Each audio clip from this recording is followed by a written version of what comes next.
आज हम लोग जो है पढ़ने वाले हैं प्रोटोजोअन डिजीज के बारे में। किसके बारे में? प्रोटोजोअन डिजीज के बारे में। इससे पहले हम लोग पढ़े थे बैक्टीरियल डिजीज और वायरल डिजीज। वायरल डिजीज के बाद आप लोग को ऑफलाइन क्लास में जो है हम चल गए थे थोड़ा लॉन्ग मलेरिया और कैंसर के बारे में और ट्यूमर के बारे में, लेकिन बीच में आपका ये छूट गया था प्रोटोजोअन डिजीज। तो जिनका छूट गया है वो आपको क्लियर कर लीजिए। तो प्रोटोजोअन डिजीज क्या है? तो प्रोटोजोअन डिजीज मुख्य रूप से हम यहाँ 3 देखने वाले हैं। तो सबसे पहला हम लोग देखने वाले हैं कौन? अमीबियासिस। कौन देखने वाले हैं? अमीबियासिस। अमीबियासिस दिमाग में फिट कीजिए। अमीबियासिस क्या है? तो पेट में दर्द होने वाला एक बीमारी, समझ गए? किसी भी प्रकार का, जैसे दूषित जल पी लेने से, वर्षा के मौसम में क्या करते हैं हम लोग? डायरेक्ट चापाकल से पानी निकालते हैं, पी लेते हैं। अब क्या होता है कि बारिश के माध्यम से नल के पानी अलग अलग जगह, नालियों के कचरे वो सब एक जगह आ करके और चापाकल के पास जमा हो जाता है। जब चापाकल के पास जमा होता है तो क्या होता है? उसके गंदे पानी जो है चापाकल के अंदर पानी में समा जाता है और हम लोग डायरेक्ट जो है पानी चला करके पी लेते हैं। तो इससे क्या होता है? या नल से, ये सब अगर फिल्टर्ड वाटर पीते हैं तो बहुत कम चांसेस होते हैं, बट अगर आप ज़्यादातर जो चापाकल का पानी डायरेक्ट पी लेते हैं बारिश के टाइम में तो उससे ज़्यादा हानियाँ होते हैं और उससे बीमारी होते हैं। कौन? अमीबियासिस। कंटामिनेटेड, रात में भोजन बनाए, सुबह चावल खराब हो गया तो भी हल्का हल्का चावल खराब होने के बाद भी आदमी खा लेता है। तो ये सब बीमारियां जो है वो होते हैं किससे? इन सब चीज़ों से। तो ये बीमारी का नाम है क्या? अमीबियासिस। क्या नाम है? अमीबियासिस। तो सबसे पहले हम लोग अमीबियासिस के बारे में पूरा डिटेल जानकारी कर लेंगे और इसको शॉर्ट 2 मार्क्स में हम लोग पढ़ाई करते हैं, पूरा डिटेल तो उतना नहीं करना है। तो हम लोग सबसे पहले जानेंगे कि ये अमीबियासिस होता किसके कारण है। तो ये होता है it is caused bye Entamoeba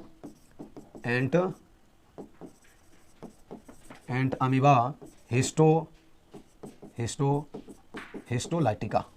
किससे होता है? Entamoeba histolytica. ये किसके कारण होता है? एंटअमीबा हिस्टोलाइटिका के कारण। यह एंटअमीबा हिस्टोलाइटिका के कारण होता है। यहाँ लिख सकते हैं आप लोग क्या? प्रोटोजोआ के कारण होता है, क्योंकि एंटअमीबा हिस्टोलाइटिका क्या एक प्रकार का प्रोटोजोआ है। और इसका transmission, it is transmitted by contaminated food and water. जैसे कि आपको बताए कि चापाकल के पानी और इन सबों का या सड़े हुए भोजन हल्का सा भी खराब हो जाता है, उन सब भोजनों को हम लोग जब खा लेते हैं तो वो सब रोग हो जाता है। क्या? अमीबियासिस। इसका संचारण क्या होता है? जो हिंदी मीडियम के बच्चे हैं वो पॉइंट में लिख लीजिएगा। इसका संचारण संक्रमित भोजन और जल के माध्यम से होता है। और उसके बाद इसका लक्षण क्या है? पेट में दर्द होना। इसका लक्षण क्या है? Abdominal pain, diarrhoea, blood in stool, यानी आप जब बाथरूम जाइएगा तो इसके कारण से क्या होगा? स्टूल में आपका वेस्ट मटेरियल के साथ ब्लड भी निकलने लगेगा, चिपचिपा टाइप का। तो ये जो है ये बीमारी में डायरिया भी हो सकता है, बार बार बाथरूम जाना, पेट में पूरा कॉन्स्टिपेशन हो जाएगा, मतलब कब्जियत हो जाएगा और दर्द करने लगेगा। तो ये सब कारण है किसका? अमीबियासिस का। क्लियर है? तो it's symptoms abdominal pain, diarrhoea, blood in stool, ETC। इसका लक्षण पेट में दर्द होना और क्या? डायरिया, म्यूकस युक्त मल विसर्जित होना। म्यूकस युक्त मल विसर्जित मतलब, म्यूकस मतलब चिपचिपा। ब्लड जो है वो जब स्टूल में मिलता है तो वो म्यूकस बन जाता है, चिपचिपा पदार्थ है, वो जिंदे ब्लड नहीं रहते एकदम पूरा। तो वो उसके साथ जब मल विसर्जित होता है तो वो है किसका लक्षण? अमीबा का। अब दूसरा हम लोग चलते हैं। तो ये पहला है डिजीज, ये पहला है। और दूसरा है हमारे पास कालाजार। कौन सा है? कालाजार। कालाजार को हम लोग काला ज्वर कहते हैं। ज्वर में बुखार होता है, ठीक है, ऐसे पढ़ते हैं हम लोग कालाजार। लेकिन कालाजार को इंग्लिश में लिखने का स्टेप है काला ए जार, ठीक है ना, काला ए जार। और उसके बाद इसको हिंदी में काला ज्वर लिखते हैं। इसी का दूसरा नाम डमडम फीवर भी है। क्या नाम है? Dumdum fever. डमडम फीवर क्यों नाम पड़ा? क्योंकि इसमें क्या होता है कि इसमें सबसे पहले ये जब बीमारी आपको होगा ना तो ये बीमारी में ठंड के साथ बुखार आएगा। क्या आएगा? ठंड के साथ बुखार। ब्लड में हमारा कुछ परिवर्तन होता है, बॉडी टेम्परेचर घटता है तो ठंड के साथ बुखार आता है। जब ठंड के साथ बुखार आने लगता है तब ऐसे कंडीशन में क्या होता है? हमारा शरीर कांपने लगता है। क्या होता है? कांपने लगते हैं। जैसे देखे होंगे कि जब बच्चे को कोई माँ जो है बच्चे को बचपन में नहला करके और धूप में खड़ा कर देता है तो कैसे दांत जो है पूरा उसका सलसलाते रहता है, बजते रहता है। तो ये माउथ जो चलते रहता है तो उसका पूरा बॉडी जो है हिलते रहता है। जो हिलते रहता है बॉडी पूरा, तो वो बॉडी हिलने की वजह से वो कहलाता है क्या? डमडम फीवर। क्या कहलाता है? Dumdum fever. क्लियर है? तो इसको हम लोग कहते हैं क्या? डमडम फीवर। अब इसी के कारण से शरीर जो जब डमडमाहट होने के कारण से डमडम फीवर, इसका संचारण, इसका सबसे पहले हम लोग लिखेंगे ये किसके कारण होता है? किस प्रोटोजोआ के कारण? तो लिखना है इट इज काउज्ड बाय, ये होता है आपका लिस्मानिया डोनोवानी।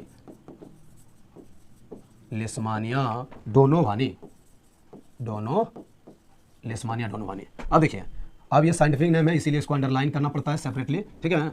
तो बाइनोमियल नोमेनक्लेचर के अनुसार जो कोई भी साइंटिफिक नेम लिखिएगा तो आपको क्या करना होगा, अलग अलग सेपरेट जीनस और स्पीसीज आपको अंडरलाइन करना है। अब ध्यान से देखिए, ये तो आप जानते हैं कि ये प्रोटोजोआ का नाम है, लेकिन वास्तविकता ये प्रोटोजोआ का नाम नहीं है, ये वैज्ञानिक का नाम है। एक 1857 और 1859 में साइंटिस्ट आए थे, जिसका एक का नाम था लिस्मान और दूसरे का नाम था डोनोवान। उन्होंने ही सबसे पहले एक व्यक्ति को जब इस तरह की बीमारी हुई थी तो उन्होंने एक खोज किया जिसके अंदर एक मॉलिक्यूल्स दिखा। वो मॉलिक्यूल्स का जब डिस्कवरी किया गया तब वो पता चला कि वो एक प्रकार का प्रोटोजोआ है और इसी के कारण से रोग हुआ, और वो इसीलिए उस दोनों साइंटिस्ट के आधार पर ही इस रोग के बारे में इस प्रोटोजोआ का भी नाम रख दिया, क्या, लिस्मानिया डोनोवानी। ठीक है, तो हिंदी में भी लिख देंगे क्या, इसका या डायरेक्ट लिख देंगे हम लोग, लिखेंगे या रोग लिस्मानिया डोनोवानी द्वारा होता है। लिस्मानिया डोनोवानी द्वारा होता है। ठीक है, किसके द्वारा होता है, लिस्मानिया डोनोवानी द्वारा, डोनोवानी द्वारा होता है। थोड़ा सा मिसप्रिंटिंग है,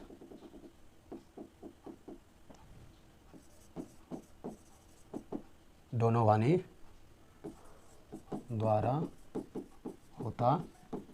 क्लियर है, तो यह रोग किसके द्वारा होता है, लिस्मानिया डोनोवानी, जो साइंटिस्ट का नाम था। इसका भी संचारण किससे होता है, इसका संचारण होता है किसके द्वारा, बाइटिंग ऑफ सैंड फ्लाई, अर्थात एक मक्खी है जिसका नाम है क्या, बालू मक्खी। क्या नाम है, बालू मक्खी। इसके संचारण, अगर ये काट लेगा बालू मक्खी, ये बालुओं में भी ज़्यादातर पनपते हैं, ठीक है, मॉइस्चर टाइप का, यानी नमी युक्त बालू में, तो इसीलिए इसका नाम ही रख दिया क्या, बलुई मक्खी। इसका संचारण बालू मक्खी के काटने से होता है। जब आपको कोई भी सैंड फ्लाई बाइटिंग करेगा तो वो अपना लार्वा जो है आपके ब्लड में सिक्रीट कर देता है, यानी स्रावित कर देता है, जिसके कारण आपको ये रोग हो जाता है। It's symptoms, fever with kills, weakness, night sweat, weight loss. इसमें क्या होगा कि जैसे फीवर, बुखार आने लगेगा तो ठंड के साथ बुखार आएगा, ब्लड में परिवर्तन के कारण से ठंड के साथ बुखार आएगा। कमजोरी भी होगा, कुछ जैसे उठाइएगा कोई भी सामान कीजिएगा तो वो आपको नहीं कर पाइएगा क्योंकि कमजोरी आने लगेगा। उसके बाद रात में सोते समय जो है इसमें पसीना भी चलने लगेगा, वजन भी घटने लगेगा धीरे धीरे, क्योंकि लीवर पर भी असर पड़ता है। कोई भी बीमारी में अगर कोई भी प्रकार का बुखार हो, उसका मेन कारण याद रखिएगा, लीवर पर असर पड़ेगा। और लीवर पर असर पड़ा तो लीवर अगर वो अपना एंजाइम सीक्रेट करना बंद कर दिया तो हमारा भोजन नहीं पचेगा, भोजन नहीं पचेगा तो हमको भूख नहीं लगेगा, भूखमंदी हो जाएगी, तो ये सब सारे केसेस अपने आप निकलना स्टार्ट हो जाएगा। वीकनेस आपका, ये वेट लॉस, ठीक है, और फीवर भी, ये भी हो सकता है। बट फीवर तरह तरह से आते हैं, कोई गर्म लेकर के बुखार आता है तो कोई ठंड लेकर के बुखार आता है। तो क्या लक्षण है इसका, मुख्य लक्षण ठंड के साथ बुखार आना, दूसरा कमजोरी होना, तीसरा रात में सोते समय पसीना चलना, और उसके बाद क्या है, वजन घटना। अब नेक्स्ट है मलेरिया। क्या है नेक्स्ट, मलेरिया। तो चलते हैं हम लोग मलेरिया की ओर। अब तीसरा रोग है मलेरिया। ऐसे मलेरिया को हम लोग को पूरा डिटेल में 5 मार्क्स के क्वेश्चंस के लेवल से हम लोग को पढ़ना पड़ेगा। तो हम अभी फिलहाल शॉर्ट में पढ़ा रहे हैं, लॉन्ग में भी पढ़ाएंगे इसको, फिर से पढ़ाएंगे इसको, ठीक है। तो प्लाज्मोडियम, ये मलेरिया होता किससे है, इट इज़ काउज्ड, इसको लिख लेते हैं, it is caused bye Plasmodium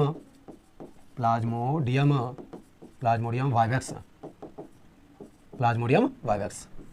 genus और स्पीसीज का नाम है। इंग्लिश, हिंदी में यदि लिखिएगा तो डायरेक्ट लिख दीजिएगा, यह प्लाज्मोडियम वाइवेक्स के कारण होता है। सुन लीजिए ध्यान से, फिर से माइंड कंसंट्रेट करके अपने से लिख लीजिएगा, यह प्लाज्मोडियम वाइवेक्स के कारण होता है, ठीक है। प्लाज्मोडियम वाइवेक्स के कारण होता है, या प्लाज्मोडियम वाइवेक्स नामक प्रोटोजोआ के कारण होता है। अब इसका ट्रांसमिशन कैसे होता है, biting of female anopheles mosquitoes. अब जो है इसका संचारण कैसे होता है, एक व्यक्ति से दूसरे व्यक्ति में। अब कहिएगा सर एक व्यक्ति से कहीं से नया नहीं आया, ये पहले से हो चुका है किसी के अंदर, ठीक है। इसके लिए प्लाज्मोडियम हमारे अंदर ही, हमारे ब्लड में ही इनएक्टिव है, जो मच्छर के लार्वा में जाने के बाद ये सेक्सुअली रिप्रोड्यूस करते हैं, और उसके बाद पुनः सेक्सुअली रिप्रोड्यूस करने के बाद उसके लार्वा में स्पोरोजोइट्स बनते हैं, जिससे फिर पुनः किसी व्यक्ति को अगर हेल्थी पर्सन को काटेगा तो उसको मलेरिया हो जाएगा, ठीक है। तो अब ऐसे कंडीशन में इसका सिम्टम्स क्या हो जाता है, ठंड के साथ इसमें भी बुखार आएगा, क्योंकि इसमें हमारा हीमोग्लोबिन जो है वो नष्ट हो जाता है और हीमोजोइन में कन्वर्ट हो जाता है। कभी कभी तो ज़्यादा मलेरिया हो जाएगा तो खून की भी कमी हो जाएगी, खून को चढ़वाना पड़ जाएगा। ये सब कंडीशन है। और ठंड के साथ बुखार आने लगेगा, पेट में दर्द होने लगेगा, दूसरा क्या होने लगेगा, सिर में दर्द, हेडेक हो जाएगा, उल्टी होगा, वोमिटिंग होगा, क्योंकि जब भोजन कॉन्स्टिपेशन हो जाएगा, पचने नहीं लगेगा तो फिर उल्टी होने लगेगा। तो इंग्लिश में भी वही लिखा हुआ है जो हिंदी में लिखा हुआ है, दोनों अपना अपना लिख सकते हैं, पॉइंट वाइज पॉइंट बना करके, ठीक है। पॉइंट में बना हुआ है, इंग्लिश ऊपर लिखा हुआ है, नीचे हिंदी जो लिखा हुआ है उसको भी, जो हिंदी मीडियम अगर प्योर से लिखिएगा तो डायरेक्ट हिंदी ही सिर्फ लिखिएगा, जो इंग्लिश मीडियम क्या है वो सिर्फ इंग्लिश मीडियम लिखिएगा। क्लियर है। तो ये है हमारा क्या, मलेरिया। क्या है, मलेरिया। और इस मलेरिया को हम डिटेल्स में भी पढ़ेंगे, ठीक है। पढ़ने वाले हैं फंगल डिजीज के बारे में। किसके बारे में, फंगल डिजीज, कवक जनित रोग। कौन सा रोग, कवक जनित रोग। क्लियर है, कवक जनित रोग। कवक जनित रोग क्या होता है तो इसके बारे में भी लिख लेंगे। कवक जनित रोग सबसे पहला रोग है, इसमें रिंग वर्म। क्या है, रिंग वर्म। रिंग वर्म किससे होता है, it is caused bye trichoderma trichoderma, पूरा नाम होता है ट्राइकोडर्मा पेलिडम, ठीक है। लेकिन पूरा नाम देखिए ये क्या हो गया, ट्राइकोडर्मा। हिंदी में भी लिख लेना है, यह ट्राइकोडर्मा के कारण होता है, ट्राइकोडर्मा नामक प्रोटोजोआ के कारण होता है। क्लियर है। अब देखिए ट्राइकोडर्मा सब एक ही प्रोसेस लिखेंगे, तो यह रोग आराम से हिंदी में लिख सकते हैं यहाँ पे, यह रोग ट्राइकोडर्मा नामक कवक द्वारा होता है। अभी ध्यान से देखिए, सबसे पहली बात है कि रिंगवर्म होता क्या है। ट्राइकोडर्मा जो है वो क्या है, ट्राइकोडर्मा फंगल का नाम है, पूरा नाम होता है ट्राइकोडर्मा पेलिडम।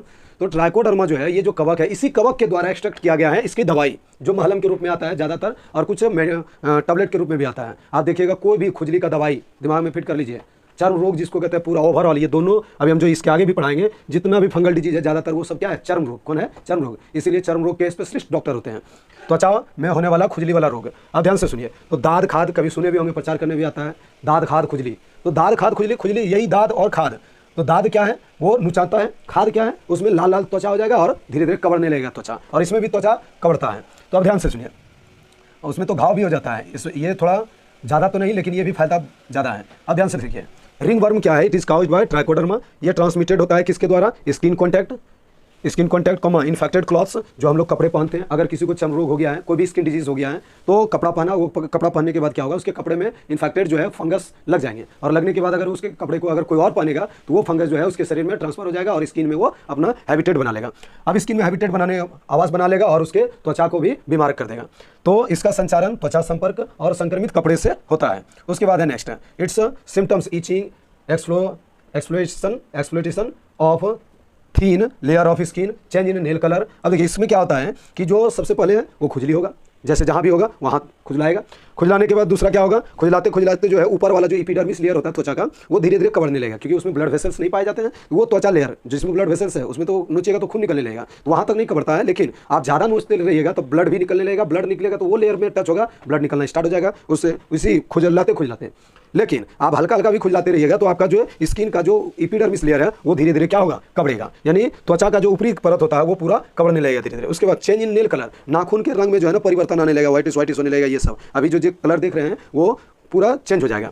तो ये है इसका लक्षण। तो हिंदी में भी लिखा हुआ है, इसका मुख्य लक्षण खुजली होना, त्वचा का पतला परत उखड़ना, नाखून के रंग में परिवर्तन होना, etc।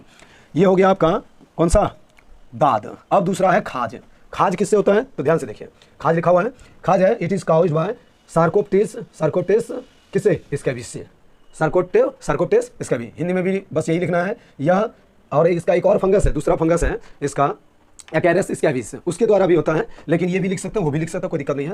तो ये सार्कोप्टेस स्कैबी के द्वारा भी होता है। और इसका संचारण कैसे होता है, तो स्किन कॉन्टैक्ट, जितने भी त्वचा वाला डिजीज है उसका ट्रांसमिशन एक ही प्रकार का होगा, याद रखिएगा। तो इसका संक्रमण कैसे होता है, it is transmitted by skin contact, contaminated water, infected clothes.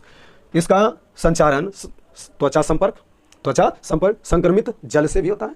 अगर वो जल से स्नान किया हो, वही जल से तुरंत उसी जगह स्नान करने लगे तो वो भी संक्रमण फैलने लगता है। वो भी फैल सकता है, ऐसा नहीं है, तो वो भी फैलेगा, ये भी फैलेगा। संक्रमित कपड़े के माध्यम से तो होगा ही। अब नेक्स्ट है इट्स सिम्टम्स क्या होगा, इचिंग होगा, स्किन इरिटेशन होगा, उसके बाद स्किन इरिटेशन, और उसके बाद नेक्स्ट है कोमा दिया हुआ स्किन रेडनेस। अब क्या होगा इसमें, ये भी खुजलाएगा, खुजलाते जो है अब क्या होगा आपका, खुजलाते एकदम जैसे खुजलाते जाइएगा तो नीचे वाला जो नीचे आपके त्वचा के नीचे एपिडर्मिस के नीचे जो ब्लड वेसल है, रक्त नली है, उसका रक्त का प्रेशर बढ़ते जाएगा, ब्लड सर्कुलेशन बढ़ते जाएगा, धीरे धीरे त्वचा लाल हो जाएगा। नोचते इस तरह करते ब्लड सर्कुलेशन बढ़ जाएगा और त्वचा लाल हो जाएगा, रेडिश हो जाएगा। और ज़्यादा नोच दीजिएगा तो ब्लड निकलने लगेगा, ठीक है। तो डर्मिस लेयर में अगर त्वचा के डर्मिस लेयर में पहुंचिएगा, नाखून पहुंच गया तो निकल आएगा, और निकलने के साथ साथ हो भी सकता है अगर आपकी नाखून में विभिन्न प्रकार के, आजकल देखते हैं सबों का नाखून बढ़ाने का एक फैशन बन चुका है, तो वो नाखून के कारण से अगर ज़्यादा आप खुजलाते रहिएगा तो अगर वो स्किन में चला गया तो और ज़्यादा इन्फेक्टेड हो जाइएगा, हो सकता है टिटनस भी हो जाए, ऐसा भी कंडीशन हो सकता है, लेकिन वो कम चांसेस होते हैं। लेकिन ज़्यादा चांसेस आपका ये बीमारी ज़्यादा फैलने का चांसेस ज़्यादा रहेगा। अब इस स्किन से आपको छुआ, ऐसे नोचा, अब वो स्किन से वो हाथ से जो नोच रहा है, खुजला रहा है, अब वो इसे उसी हाथ से किसी और को छू दिया या उसकी स्किन को छू दिया या उससे हाथ मिला लिया, तो उसमें भी ये ट्रांसफर हो जाएगा, उसका हाथ मिलाने से भी, क्योंकि उसके नाखून में वो प्रोटोजोआ क्या है। लेकिन मेनली जो है इन सबों के कारण क्या होता है, डायरेक्ट कॉन्टैक्ट में डायरेक्ट ट्रांसमिटेड होता है, और ये सब हो गया इनडायरेक्ट ट्रांसमिशन, ठीक है, मतलब अप्रत्यक्ष रूप से, और ये सब होता है प्रत्यक्ष रूप से संक्रमण। इसका लक्षण क्या है, खुजली होना, त्वचा में जलन होना, त्वचा का लाल होना, ठीक है, या त्वचा का लाल होना, ETC होता है, कॉमा दे करके ETC होता है, ठीक है। ये सारे लक्षण हैं किसके हैं, स्कैबीज के। किसके हैं, स्कैबीज, दाद खाद खुजली जिसको कहते हैं चर्म रोग, ये पूरा दोनों चर्म रोग ही है, ठीक है। तो आप जो बच्चे पूरा नहीं किए हुए हैं तो वो देख लीजिए एक बार, इसका भी स्क्रीनशॉट ले सकते हैं, ठीक है। हम लोग देखते हैं 5वां नंबर और लास्ट डिजीज का ये टाइप है जो है क्या, हेलमिन्स डिजीज। कौन सा डिजीज? हेलमिन्स, कृमि द्वारा होने वाला रोग। कौन सा रोग है ये? कृमि द्वारा होने वाला रोग। सबसे पहला रोग है कौन? एस्केरियोसिस। नाम ही सुनते होंगे एस्केरियोसिस, 11th में पढ़ाई किए होंगे। एक एस्केल्मिंथिज चैप्टर फाइलम, ठीक है, किंगडम एनिमालिया के अंदर एक पढ़ाई होती है एस्केल्मिंथिज। तो उसके अंदर सिर्फ ज़्यादातर पढ़ाई जो होते हैं वो किसके होते हैं? यही दोनों जीवों के, जो एक ये पढ़ाने वाले हैं और इसके आगे वो। तो सबसे पहला इसका क्या है? एस्केरिस। एस्केरिस माना एस्केरिस, कीड़ा, ठीक है। हेलमिन्स डिजीज, कौन सा disease? Helminths disease. Helminths disease क्या है? तो कृमि के द्वारा होने वाले रोग। किसके द्वारा होने वाले रोग? कृमि के द्वारा। कृमि मतलब कीड़ा, पेट में कीड़ा, शरीर के किसी भी मांसपेशी में कीड़ा लग जाता है। वो कौन सा कीड़ा है? कुछ कीड़े अलग अलग भी, हम बहुत चीज़ों को कीड़ा कह देते हैं, ठीक है ना। लेकिन यहाँ जो कीड़ा है वो कौन है? सबसे पहला जो बीमारी का नाम है वो एस्केरियोसिस। एस्केरियोसिस मतलब कीड़ा कौन? एस्केरिस। कौन कीड़ा? एस्केरिस। क्लियर है। तो एस्केरिस क्या है? तो हम लोग एस्केरिस के माध्यम से जो बीमारी फैलता है उसी को हम लोग कहते हैं क्या? एस्केरियोसिस। तो इसको हम लोग लिख लेते हैं पहले, it is caused by Ascaris lumbricoides. lumbricoides. Ascaris lumbricoides. Clear है? कौन सा है? Ascaris lumbricoides। वैज्ञानिक नाम है, अंडरलाइन कर दिए। आप लोग थोड़ा थोड़ा अगर मिस प्रिंटिंग भी कर जाइए, नहीं भी कीजिएगा तो भी चलेगा, लेकिन कोशिश रखना है पूरा कि अंडरलाइन कर देना, क्योंकि वैज्ञानिक नाम है, ठीक है। साइंटिफिक नेम में ऐसा किया जाता है। तो इसके लिए हम लोग जो है यहाँ एस्केरिस लुम्ब्रिकॉइड्स, ए कैपिटल और दूसरा जाति का नाम जब लिखने लगेंगे तो स्पीसीज में आप क्या लगाना है? छोटी अक्षर, ठीक है, एल छोटी है। आप बड़ी नहीं कर दीजिएगा अपने मन से, किसी में भी उस तरह कीजिएगा तो गलत हो जाएगा फिर, ठीक है। हिंदी में भी लिख देना है क्या? इसका, या डायरेक्ट लिख देना है यह रोग एस्केरिस लुम्ब्रिकॉइड्स द्वारा होता है। एस्केरिस लुम्ब्रिकॉइड्स द्वारा होता है। क्लियर है? एस्केरिस लुम्ब्रिकॉइड्स द्वारा होता है। हिंदी में भी ऐसे लिख सकते हैं। बढ़िया से, जिसको क्लीन नहीं दिखाई देगा साफ करके देखिएगा, या तो 720 पर, या तो 360 पर भी, या 480 पर भी बेहतर दिखाई दे। जिस पर अच्छा दिखाई दे रहा है वो देख सकते हैं आप लोग। तो यह रोग किसके द्वारा होता है? एस्केरिस लुम्ब्रिकॉइड्स द्वारा। इसका संचारण किसके द्वारा होता है? इसका संचारण संक्रमित भोजन तथा जल के माध्यम से होता है। किसके माध्यम से होता है हमारे देश के? संक्रमित भोजन और जल। अगर किसी भी प्रकार का इन्फेक्टेड, या रात का खाना सुबह खाएंगे तो उससे भी विभिन्न प्रकार का बीमारी, उसमें से एक ये भी है। विभिन्न प्रकार का कच्चा पदार्थ, जैसे कच्चे चीज़ों को खा लिए, या उसमें कोई इन्फेक्शन लग गया उसको खा लिए, तो उससे क्या होता है? हमारे भोजन पचते नहीं है। जब भोजन नहीं पचता है, वो भोजन जो है लार्ज इंटेस्टाइन से चला जाता है रेक्टम में, जहाँ क्या होता है? स्टूल जमा होता है, ठीक है। रेक्टम में वेस्ट मटेरियल जमा होते हैं, जहाँ जमा होता है उसी रेक्टम के म्यूकोसा से सब म्यूकोसा लेयर में पाए जाते हैं क्या? एक कीड़ा जिसका नाम है क्या? एस्केरिस। क्या नाम है? एस्केरिस। और ये एस्केरिस म्यूकोसा लेयर से निकल के बाहर निकल करके आपका जो भोजन नहीं पचा हुआ रहता है वो पहुंच जाता है रेक्टम में। तो वहाँ क्या करता है? उसको प्रोटीन पदार्थ मिल गया, भोजन मिल गया, ऊर्जा मिल गया, उसको पूरा खा करके ये क्या करता है? अपना शरीर अपना ग्रोथ करता है, अपना जनसंख्या बढ़ाता है। हम दो हमारे होने दो जितना होना है, और उसके बाद आपको बीमारी करने दो। तो आपके पेट में जो है बहुत सारा बीमारी उत्पन्न कर देता है। तो पहला बीमारी ये पूरा शरीर में घूमेगा, तो जहाँ जहाँ घूमेगा अगर ये बीमारी हो गया जिसको, वो बहुत खराब बीमारी है, बहुत खराब बीमारी है। लेकिन जल्दी से होता नहीं है, क्योंकि इसके लिए सरकार जो है बहुत सारा प्रिवेंशन करती है। बचपन से ही हम लोग को अलग अलग स्कूलों में देखें, ये छोटा छोटा आओ बाबू एक चॉकलेट खाओ, चॉकलेट के बहाने जो है वो टैबलेट खिलाते थे, ठीक है। और वो टैबलेट खाने से क्या होता है कि हमारा जो टैबलेट खाते हैं वो चबा के टैबलेट खाते हैं, तो उससे हमारा पेट के जो स्केरिस होते थे, उसके लार्वा, जो उसके छोटे छोटे बच्चे होते थे, वो सब मर जाते थे और वेस्ट मटेरियल के साथ सुबह निकल जाते थे। ये होता था। लेकिन अभी बड़े बड़े जब लोग हो गए तो खा लेते हैं अनवांटेड सब्सटेंस, बहुत सारी चीज़ें, बट पेट को क्लीन नहीं रख पाते हैं, जिसके कारण और भी ज़्यादा बीमारी बढ़ जाता है। तो वैसे व्यक्तियों को भी हम लोग जैसे हैं, और भी बड़े बड़े व्यक्तियों को भी कम से कम 2 महीना 6 महीना में एक एल्बेंडाजोन या मेवेंथ का टिकिया, जो मेवेंथ का तो थोड़ा बड़ा आता है, वो 1 महीने का आता है। एल्बेंडाजोन जो होता है वो आप खा सकते हैं आराम से। सप्ते में एक गोली खाइए, फिर दूसरे सप्ते में एक गोली खाइए, या लगातार 2 दिन खाइएगा तो फिर आपको लगा 1 सप्ते के बाद ही खाना है, ठीक है। तीसरा गोली 1 सप्ताह के बाद। ये लगातार नहीं खा सकते, लगातार खाइएगा तो बहुत दिक्कत हो जाएगा, और पूरा एस्केरिस हमारे पेट से गायब नहीं होगा। और पूरा अगर एस्केरिस गायब हो जाएगा ना, तो फिर हम फिर भी बीमार पड़ जाएंगे। ये भी कारण है। फिर बीमार कैसे पड़ जाएंगे? अगर एस्केरिस सब खत्म हो गया तो क्या होगा? हमारे भोजन के अंदर जो अनपच भोज्य पदार्थ रहेंगे वो ऐसे ही बाहर होगा, तो उससे भी हमको बीमारी हो सकता है। तो वो कंप्लीटली रूप से जो है वो उसका प्रोटीन और वगैरह सब एब्जॉर्ब कर लेता है। वो हमारा कौन? रेक्टम में जो पाए जाते हैं, कौन? कीड़ा, एस्केरिस। इसलिए कंप्लीट रूप से कभी एस्केरिस आपके पेट से खत्म नहीं होगा, लेकिन रहेगा तो इसको कंट्रोल कर सकते हैं। कंट्रोल कर सकते हैं विभिन्न प्रकार का दवाई वगैरह खा करके, ठीक है। और घरेलू भी उपचार है बहुत सारा, कि जैसे चावल को भूंज करके खाना, ये सब चीज़ें जो है ज़्यादा जला करके खाने से थोड़ा सा वो हो जाता है।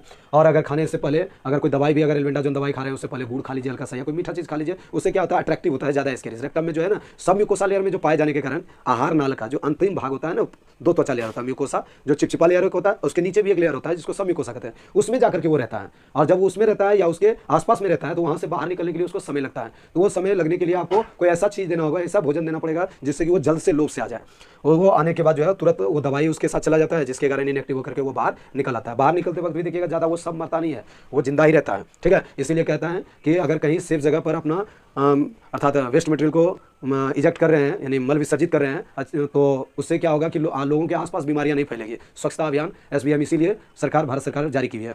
अब जो है लोग क्या करते हैं, अलग अलग जगहों पर जा करके वेस्ट मटेरियल को रिलीज़ करते हैं, और उससे क्या होता है जैसे बारिश हुई, बारिश के कारण से नदियों नाले के माध्यम से नदी में चला गया, अलग अलग जगहों पर चला गया, और वही नदी का पानी कोई और व्यक्ति जो प्यासा होता है वो व्यक्ति पीता भी है, या कोई एनिमल्स वगैरह पीता है। तो ऐसे कंडीशन में बीमारी फैलने का ज़्यादा चांसेस होते हैं, क्योंकि उसमें कैरियर के रूप में काम करता है। कोई ना कोई जो कीड़े होते हैं वो किसी न किसी चीज़ों को या किसी न किसी रोगों को ढोने का काम करता है। अगर कहीं आप वेस्ट मटेरियल को रिलीज कर दिए कहाँ, कोई खेत में, तो जैसे गोभी उगा, गोभी उगने के दौरान उसका लार्वा चला गया गोभी में, और गोभी के बीच में जैसे सबसे ज़्यादा तो खतरनाक बंदा गोभी होता है, उसके बीच बीच में अगर पत्ते के बीच बीच में रह गया, मनुष्य तो आराम से बल्ले बल्ले तरीके से खा लेते हैं, हम तो बहुत अच्छे हैं, और धोता है भी तो उसको साफ सफाई भी करेगा तो क्या करेगा, पूरा गोभी ही जो है ना पानी में डुबो करके निकाल लेगा। तो ऐसा नहीं है, उसको काट काट करके पूरा पत्ता को ही धो लीजिए, क्योंकि कब कहाँ पत्ते में लगा हुआ होगा उसका एस्केरिस या उसका लार्वा जो आपको पता नहीं चलेगा, और उसका लार्वा पुनः फिर मनुष्य में आ जाता है, और मनुष्य में पुनः लाइफ साइकिल दोहराता है, और फिर वो इजेक्ट होकर के फिर जमीन सतह पर जाता है, फिर से पेट में आता है। तो ऐसा कंडीशन चलते रहता है, ये लाइफ साइकिल है उसका, क्योंकि ये डायजेनेटिक पैरासाइट है, द्विवंशज परजीवी 2 जीवों पर अपना जीवन साइकिल परफॉर्म करता है।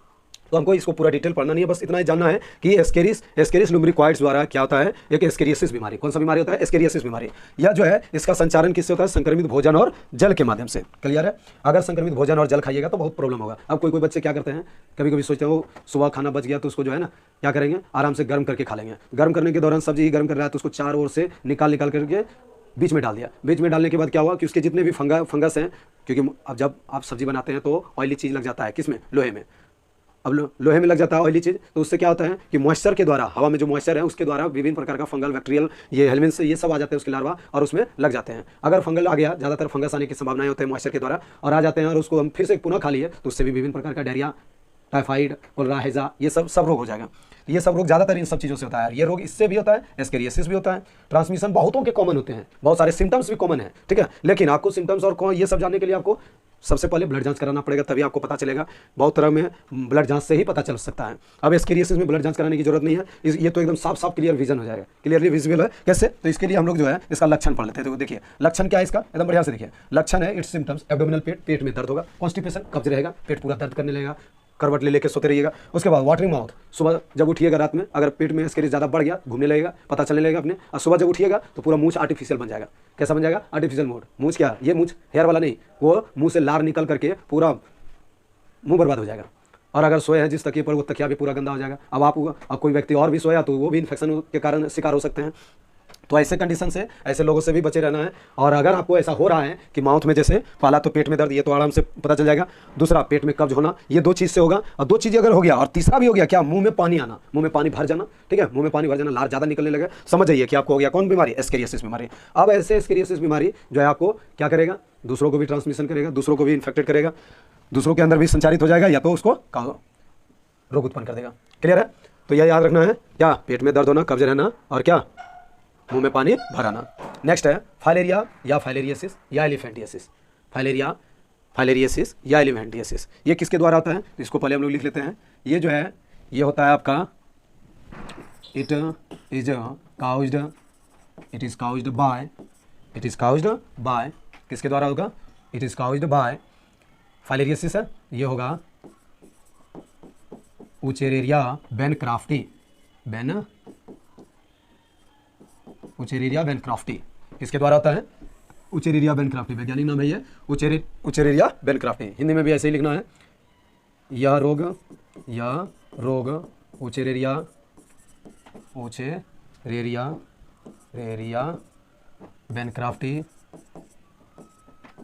उचेरेरिया बेनक्राफ्टी द्वारा होता है, ठीक है। बस इतना ही लिखना है, उचेरेरिया बेनक्राफ्टी द्वारा होता है। और उचेरेरिया बेनक्राफ्टी क्या है? एक प्रकार का कृमि है, ठीक है। और एस्केरिस को गोल कृमि भी कहा जाता है। तो देखिए अब नेक्स्ट देखिए, यह रोग किसके द्वारा था? उचेरेरिया बेनक्राफ्टी। अब ये उचेरेरिया बेनक्राफ्टी क्या होता है? ये उचेरेरिया बेनक्राफ्टी जो है सबसे पहले जो है वो कहाँ रहेगा? आपका क्यूलैक्स मॉस्किटो के अंदर, क्यूलैक्स मॉस्किटो के अंदर। लेकिन ये पहले रहेगा तो कब रहेगा? ये रहेगा जब आफ्टर ट्रांसमिशन, मतलब जब कोई संक्रमित हो जाएगा मॉस्किटो तब। लेकिन इससे भी पहले कहाँ हो सकता है? ये भी डायजेनेटिक पैरासाइट है, क्योंकि मच्छर देख लिया तो दो डायजेनेटिक, दो ही वंशज परजीवी होगा। पहला इसका कौन हो गया? मनुष्य। मनुष्य के ही अंदर ऑलरेडी बहुत पहले ही मनुष्य के अंदर ही ये जो उचेरेरिया बेनक्राफ्टी है आ चुका था, तो मसल्स में रहता था। अब मसल्स में धीरे धीरे रहने के कारण से ये क्या हो गया? कोई मच्छर इसको काटा, कौन सा मच्छर? क्यूलैक्स मॉस्किटो। कौन सा मॉस्किटो? क्यूलैक्स। सब तरह का मच्छर याद रखिएगा, ठीक है? हम एक बार रिवाइज भी करा देंगे, ये ऑब्जेक्टिव यही सब पूछता है। अब ये जो क्यूलैक्स मॉस्किटो है, कौन मॉस्किटो? क्यूलैक्स मॉस्किटो। ये इसका हिंदी नहीं लिखे हैं, ठीक है? आप लोग लिख दीजिएगा, सब में एक ही तरह लिखा हुआ है, शॉर्ट डिजीज पढ़ा रहे हैं तो इसीलिए एकदम ध्यान से याद रखिएगा। ये लिख दीजिएगा, इसका संचारण क्यूलैक्स मच्छर द्वारा होता है। हिंदी में क्या लिखना है? इसका संचारण क्यूलैक्स मच्छर द्वारा होता है। अब देखिए इसका लक्षण क्या है? Swelling in different body parts या डिफरेंट ऑर्गन्स, लाइक जैसे क्या? लेग्स, हैंड, इटीसी, हाथ पैर, ये सब क्या हो जाएगा? फूल जाएगा। इसका मुख्य लक्षण क्या है? शारीरिक विभिन्न अंगों जैसे हाथ पैर, इटीसी क्या हो जाना? फूल जाना। तो ये है आपका क्या? All short disease. जितने भी शॉर्ट डिजीज थे वो हो गए। अब कुछ और भी शॉर्ट डिजीज है जो न्यू डिजीज है, जैसे कोरोना, चिकनगुनिया, ये सब हम भी पढ़ाएंगे, ये भी पढ़ाएंगे। लेकिन इसके बाद जो है आपके इसी में से कुछ वायरल डिजीज, कुछ प्रोटोजोअन डिजीज, वो सब आपको लॉन्ग में पढ़ना होगा। जैसे मलेरिया बढ़ा करके पढ़ना होगा, एड्स बढ़ा करके पढ़ना होगा, ठीक है? क्योंकि वो कभी कभी 5 मार्क्स में कुछ पूछता है, तो वो सब क्वेश्चन जो है वो सब के लिए हम लोग आगे करके इसको पढ़ेंगे। तो आज इतना ही रहने देते हैं। आज पूरा 3 प्रकार का डिजीज कौन कौन, तो ध्यान से देखिए, एक बार माइंड को रिमाइंड करके सेट कर लीजिए। अगर कोई बच्चे अगर इसको शॉर्ट स्किन ये वो नहीं किए होंगे तो ध्यान से देखिए। हम फिर एक बार लास्ट में सब लिखाते हैं आपको, शुरू से जितना पढ़ाए देख लीजिए हमारे देश की भविष्य, और एकदम अच्छे तरीके से लिख लीजिए, फेयर अच्छे तरीके से बना के रखिए, ठीक है? देखिए ये हो गया, यहाँ से यहाँ प्रोटोजोअन डिजीज है। ये क्या हो गया? Protozoan disease. स्क्रीनशॉट कर लीजिए फटाफट। प्रोटोजोअन डिजीज के बाद है आपका काला जार, ये हो गया काला जार। डम फीवर, ठंडा के साथ बुखार आएगा, शरीर डमडमाते रहेगा, ठीक है? उसके बाद है मलेरिया जो एनाफिलीज मॉस्किटो के द्वारा होता है, और ये काउज करेगा किससे? तो एनाफिलीज मॉस्किटो के लार में होगा प्लाज्मोडियम वाइवेक्स, और जब वो मच्छर आपको काटेगा तो आपके अंदर चला जाएगा। लेकिन उससे भी पहले आप ही के शरीर में होता है, लेकिन वो किसी और शरीर में होता है। दिखाई दे रहा है? अब और ऊपर ये आप लिख लीजिए। दूसरा है फंगल डिजीज में सबसे पहले हम लोग देखें दाद, और उसके बाद है दाद, दूसरा है खाज। एकदम शॉर्ट स्क्रीन करते जाइए, और यहाँ अगर थोड़ा ज़्यादा हो रहा होगा तो वीडियो थोड़ा रुक के भी लिख लीजिएगा। उसके बाद है हेलमिन्स डिजीज। क्या है? Helminths disease. उसके बाद नेक्स्ट होगा फाइलेरियासिस, फाइलेरिया हो जाना, हाथी पाँव हो जाना, हाथी जैसा पैर लेकर के घूमना पड़ता है, इसमें बहुत भारी हो जाता है पैर। बाद में इसका कोई इलाज नहीं है, कंट्रोल कर सकते हैं, लेकिन शुरुआत में अगर इलाज करा लिया तो जल्दी ठीक हो जाएगा। और शुरुआत में इलाज नहीं कर पाए, बढ़ गया तब तो ये जो है ना एकदम पुतला धागा के नुमा, जैसे आप जो कपड़ा सीते हैं ना, एकदम महीन कपड़े वाला धागा, उस कपड़े के धागे के समान होता है उचेरेरिया बेनक्राफ्टी, थ्रेड लाइक स्ट्रक्चर्स, ठीक है? और ये जब आपके पैर में या मांसपेशी में घुस जाएगा तो मांसपेशी के अंदर अपना जनसंख्या बढ़ाते जाएगा और आप कुछ नहीं कर पाएगा, दवाई असर वहाँ नहीं कर पाएगा। तो इसीलिए ये जल्दी से छूटता नहीं है, जड़ से खत्म नहीं होता है। तो इसका कंट्रोल किया जाता है, दवाई खाते रहिए, कंट्रोल रहेगा, ज़्यादा फूलेगा नहीं। लेकिन अगर धीरे धीरे वो खत्म होने लगता है तब बाद में भी लंबे समय में खत्म भी अगर होगा तब फिर बाद में मांसपेशी आपको कटवाना पड़ेगा, ऑपरेशन कराना पड़ेगा अपने पैर के साइज में आने के लिए। ये बहुत बड़ा खतरनाक बीमारी है, अगर हो गया तो समझिए आधा से अधिक तो जिंदगी बर्बाद है, 90%। तो ऐसे कंडीशन में ये सब हम लोग पढ़ लिए, इसको सब लोग अच्छे तरीके से लिख लीजिए, सबको अच्छी तरीके से दिखाई दे रहा होगा। और सभी बच्चे लाइक शेयर सब्सक्राइब जरूर कीजिएगा, और बढ़िया से इसको नोट कर लीजिए और अच्छे से फेयर कॉपी में बना लीजिए। और नेक्स्ट वीडियो में हम जो है बड़ा डिजीज लेके आएंगे, लॉन्ग डिजीज जो होगा, मलेरिया, एड्स, ट्यूमर, कैंसर, ठीक है? ये सब लॉन्ग डिजीज में होगा। उसके बाद कुछ शॉर्ट डिजीज जो बचा होगा तो उसको हम क्लियर करेंगे। क्लियर है? तो यहाँ तक था शॉर्ट डिजीज। अब ये 5 टाइप का शॉर्ट डिजीज खत्म हो गया।